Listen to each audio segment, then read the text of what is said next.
Delhi liquor కేసులో మరో కీలక పరిణామం చోటు చేసుకుంది. తెలంగాణ ఎమ్మెల్సీ కవిత కేసును విచారిస్తున్న ఢిల్లీలోని రౌస్ అవెన్యూ కోర్టు ప్రత్యేక న్యాయమూర్తి ఎంకే నాగ్పాల్ బదిలీ అయ్యారు. ఆయన స్థానంలో జస్టిస్ కావేరి భావేజా నియమిస్తూ ఢిల్లీ హైకోర్టు ఉత్తర్వులు జారీ చేసింది. ఇక నాగ్పాల్ కవితకు కస్టడీని విధించారు.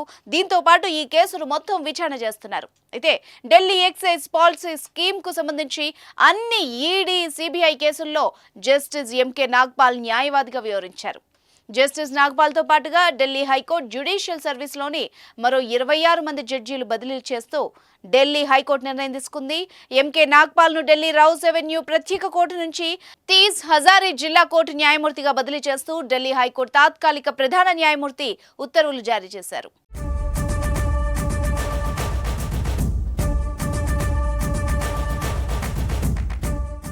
అయితే అనూహ్యంగా కవిత కేసును విచారిస్తున్న జడ్జి నాగ్పాల్ బదిలీ కావడంపై జోరుగా చర్చ జరుగుతోంది. మరోవైపు కవిత తన అరెస్ట్ అక్రమం అంటూ సుప్రీంకోర్టులో కేసు వేశారు.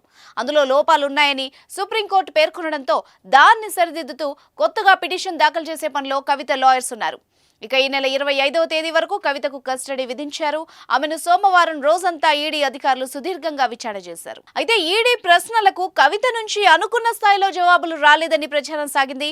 మరోవైపు ఆమె ద్వారా లిక్కర్ స్కామ్ లో 100 కోట్ల దాకా లావాదేవీలు సాగాయని, అన్ని ఆధారాలు ఉండబట్టే అరెస్టు చేశామని కూడా ఈడీ అధికారిక ప్రకటన విడుదల చేసింది.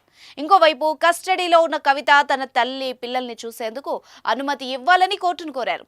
ఇలా కవిత కేసు తెలంగాణలో హాట్ గా ఉండగా జడ్జి బదిలీ కావడం మాత్రం సంచలనం రేపుతోంది.